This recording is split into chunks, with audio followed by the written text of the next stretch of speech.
जी छा नालो तव्हांजो? मां अशफाक आहे। अदाशपा की भा दुकानदार सां वारदात थी आहे। इन खां अलावा साहिबरा जी गिटीअ में फुर करे विया आहिनि, भुटनि जी वांड मां फुर करे, छा चवणु चाहींदो तव्हां? असां चवंदा इहा ज़ुल्म जी इंतिहा आहे। हे हिकु ग़रीब दुकानदार आहे, हिन जी केतिरी इनकम हूंदी जो हिन खां फुरनि था। हिन सॼे ॾींहं में 10-12 हज़ार मस हिन जी मुरादी थी आहे, उहा सॼी मुरादी फ़रियाद ते हिन जो गुज़र सफ़र हिन दुकान ते आहे ऐं इन दुकान ते वीचारो ग़रीब आहे, इन खां जेको आहे फ़ुर्क़ करे आहिनि। त हाणे हिन जी दिलि त छा गुज़रंदी। असां पुलिस खे चवंदासीं त असांखे इंसाफ़ खपे, जेका हिन खां फुर थी आहे इहा फुर वापसि कई वञे। अॼु तव्हां मोहल्ले वासी जेके न बिरादरीअ जा आहे उहे बि एसएचओ साहिब सां हाणे तव्हां मुलाक़ात कई, उन्हनि जो छा चवणु हुयो हिन जे बारे में? पुलिस एसएचओ साहिबु चयो त असां कोशिशि करे या मोटाए ॾियूं था।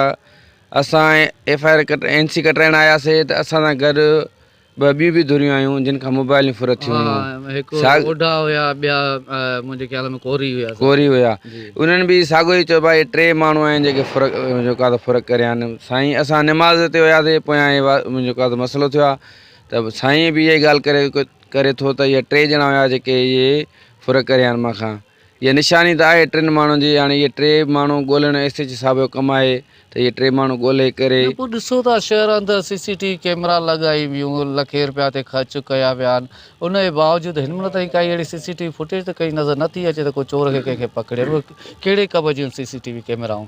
उहो त हाणे इंतिज़ामिया जो कमु आहे। सीसीटीवी कैमरा ते इहे ॾिसनि, सर्च कनि। टाइम त साईं ॿुधाए थो निमाज़ जे टाइम ते मसइलो थियो आहे ऐं तक़रीबन सभई माण्हू जेके आया ॿ धुरियूं ॿियूं हुयूं त इन्हनि बि इहो ई टाइम ॿुधायो त असांखे बि इन ई टाइम ते फुर थी आहे। सिर्फ़ु 5-10 मिंट जो फ़र्क़ु आहे त उहो इंतिज़ामिया जो कमु आहे त सीसीटीवी कैमराऊं जेके जिन जॻहियुनि ते हिन लॻायूं आहिनि उन्हनि जॻहियुनि ते इहे ॾिसनि त इहे कहिड़ा माण्हू आहिनि, गाॾी जा नंबर नोट कनि, माण्हू नोट कनि।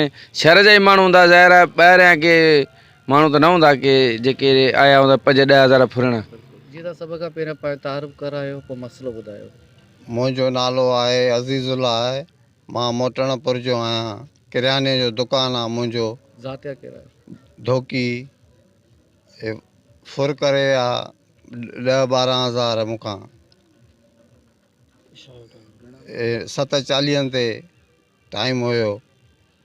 3 ॼणा मोटर साइकिल ते सीढ़ीअ ते उहो फुर करे हलिया विया। 2 खे पिस्टल हुयो ऐं हिकिड़ो मोटर साइकिल स्टार्ट करे बीठो। पोइ बाक़ी रिपोर्ट दाख़िल कराई त एसएचओ छा थो चए तव्हांखे? एसएचओ दिलजाए ॾिनी आहे त असां पकड़ियूं था माण्हू जेके आहिनि। हालात खां कहिड़ी अपील कंदव? हा बचण जो रोज़गार कयूं था त पोइ बि महफ़ूज़ आहियूं। साईं माण्हू पंहिंजे घर में महफ़ूज़ न आहे। घर जे भरिसां दुकानु आहे असांजो, सम्झी भाउ। पंहिंजे घर में माण्हू महफ़ूज़ न आहे। असां हुकूमत सां इहो कयूं था त महिरबानी करे असांखे पंहिंजा पैसा मोटाए ॾियनि। इंसाफ़ खपे असांखे, महिरबानी करे।